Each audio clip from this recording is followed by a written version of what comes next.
কোরআনে আল্লাহ তাআলা বিভিন্ন জায়গায় চাঁদের কথা অবতারণা করেছেন। চাঁদের সৃষ্টি, চাঁদ তার কক্ষপথে চলে, চাঁদকে কেন সৃষ্টি করা হয়েছে, এমন অনেক প্রশ্নের জবাবও কোরআনে কারিমে এসেছে। নিম্নে আমরা চাঁদ বিষয়ে কয়েকটি আয়াত নিয়ে আলোচনা করব। চাঁদ আল্লাহর এক মহান সৃষ্টি, তাই আল্লাহ তাআলা কোরআনে চাঁদকে নিয়ে শপথ করেছেন। ইরশাদ হয়েছে, কখনোই নয়, শপথ চাঁদের।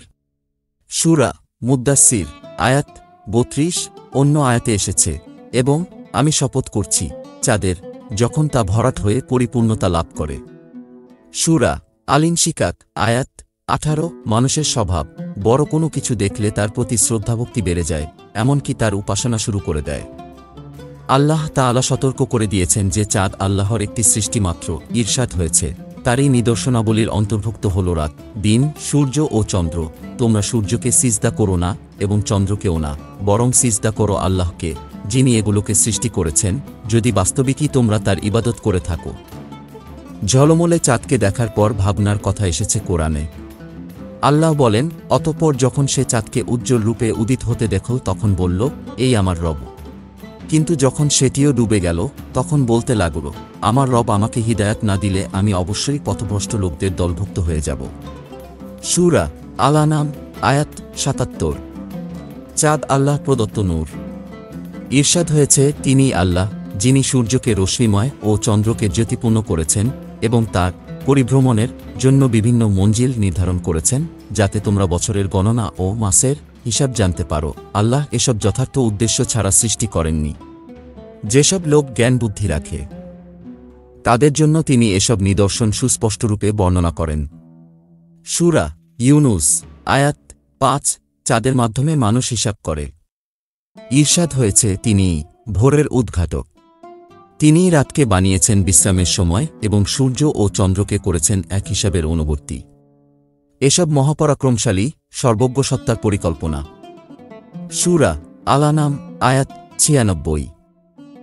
অর্থাৎ এ সব কিছুতে তিনি স্বীয় প্রভুত্ব বিকাশ করেছেন এবং বান্দার উপকারও এর মধ্যে নিহিত রেখেছেন, যথা বছরসমূহের পরিগণনা। প্রত্যেক কিছুর মেয়াদ হিসাব করা চন্দ্রসূর্যের উপর নির্ভর করে হয়। চাঁদ সূরজ সৃষ্টি করে তিনি তাদের ছেড়ে দেননি, বরং তারই আজ্ঞাধীন করে রেখেছেন, যেগুলো সর্বদা মানুষের সেবায় নিয়োজিত। আল্লাহ বলেন, নিশ্চয়ই তোমাদের প্রতিপালক সেই আল্লাহ, যিনি সব আসমান ও জমিন ৬ দিনে সৃষ্টি করেন। তারপর তিনি আরশে ইস্তিওয়া গ্রহণ করেন।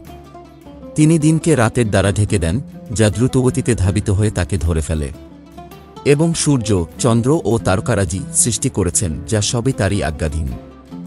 স্মরণ রেখো, সৃষ্টি ও আদেশ দান তারই কাজ। আল্লাহ অতি বরকতময়, যিনি জগৎসমূহের প্রতিপালক। সূরা আল-আরাফ আয়াত ৫৪ অন্য আয়াতে বলেন, তিনি দিনরাত ও চন্দ্রসূর্যকে তোমাদের সেবায় নিয়োজিত করেছেন। নক্ষত্ররাজিও তার নির্দেশে কর্মরত আছে।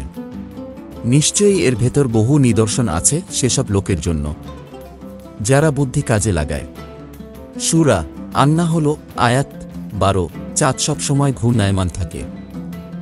আল্লাহ বলেন, সূর্য ও চন্দ্রকে তোমাদের কাজে নিয়োজিত করেছেন, যা অবিরাম পরিভ্রমণরত আছে, আর তোমাদের জন্য রাত ও দিনকেও কাজে লাগিয়ে রেখেছেন।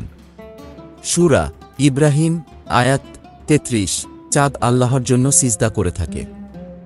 আল্লাহ বলেন, তুমি কি দেখনি আল্লাহর সম্মুখে সিজদা করে যা কিছু আছে আকাশমণ্ডলীতে, যা কিছু আছে পৃথিবীতে, এবং সূর্য, চন্দ্র, নক্ষত্ররাজি, পাহাড়, বৃক্ষ, জীবজন্তু ও বহু মানুষ।